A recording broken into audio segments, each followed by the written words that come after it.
મહાલક્ષ્મી વ્રતની વિધિ. આ વ્રત ભાદરવા સુદ આઠમના દિવસથી કરવામાં આવે છે. તે 16 દિવસ કરાય છે. આ દિવસે સ્નાન કરીને 16 શેરનો દોરો લઈને પૂજામાં મૂકવો. મહાલક્ષ્મી માની પૂજા કરીને પહેલે જ દિવસે એ દોરો જમણા હાથે બાંધવો. આખો દિવસ માતાજીનું ધ્યાન ધરવું. 16 દિવસ એકટાના કરવા. 17મે દિવસે દોરો પવિત્ર જળમાં પધરાવી દેવો. માતાજીના નૈવેદ્યમાં ગળી વસ્તુ બનાવી પારના કરવા. આ વ્રત સૌભાગ્યવતી સ્ત્રીઓ પોતાના પતિના લાંબા આયુષ્ય માટે તેમજ ધન ધાન્યથી ઘર સમૃદ્ધ બને તે આશયથી કરે છે. મહાલક્ષ્મી વ્રતની વાર્તા.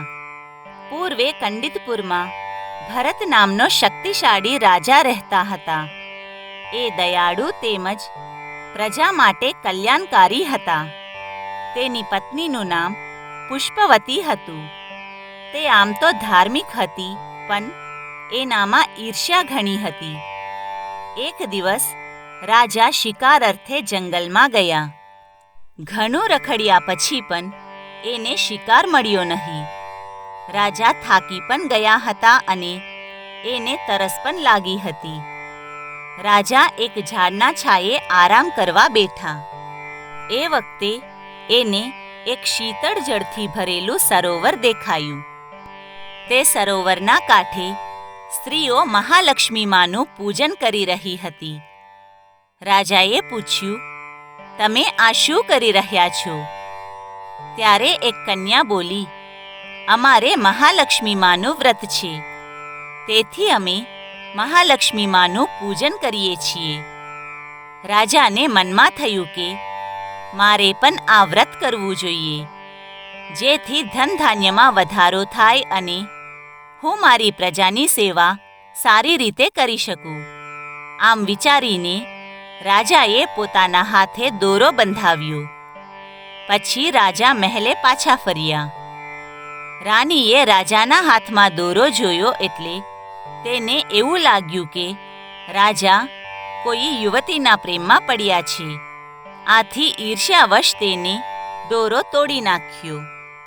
મહાલક્ષ્મી માના વ્રતનું અપમાન કરવાથી રાજાએ રાનીને જંગલમાં મોકલી દીધી.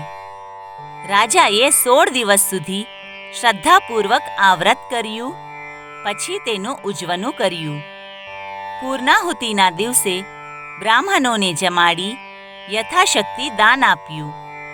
આ વ્રતથી રાજાના ભંડારમાં સંપત્તિનો વધારો થયો. આ બાજુ રાની બેહાલ દશામાં ભટકતી એક દિવસ વસિષ્ઠ ઋષિના આશ્રમે જઈ પહોંચી અને ઋષિને પોતાની આપવીતી કહી સંભળાવી. મુનિ વસિષ્ઠે કહ્યું, બેટી, તે મહાલક્ષ્મી માતાનો અપરાધ કર્યો છે, તેથી તારી આ દશા થઈ છે. જો તું માતા મહાલક્ષ્મીનું વ્રત કરીશ તો તારા દુઃખોનો અંત આવશે. વસિષ્ઠ મુનિની વાત સાંભળીને રાનીએ મહાલક્ષ્મી માનું વ્રત કરવાનું શરૂ કર્યું. વ્રત કરવાથી તેના દુઃખનો અંત આવવાનો આરંભ થયો. એક દિવસ રાજા શિકાર કરવા નીકળ્યા. તે ફરતા ફરતા આશ્રમ પાસે આવ્યા. ત્યાં આશ્રમમાં કામ કરતી પોતાની રાની પુષ્પવતીને જોઈ. રાનીએ રાજાની માફી માંગતા કહ્યું, સ્વામી, હું મહાલક્ષ્મી માનું વ્રત કરું છું અને તેના પ્રભાવે તમે મને પાછા મળ્યા છો. રાનીનું હૃદય પરિવર્તન થયેલું જોઈને રાજાએ વસિષ્ઠ મુનિની આજ્ઞા લઈને રાનીને પોતાના રાજ્યમાં લઈને આવ્યા. રાજાએ ફરીથી રાની સાથે રહીને મહાલક્ષ્મીનું વ્રત કર્યું. આ વ્રતથી તે પૃથ્વી ઉપર ચક્રવર્તી રાજા બન્યા અને જગતના મહાન ઐશ્વર્યનો ઉપભોક્તા બન્યા.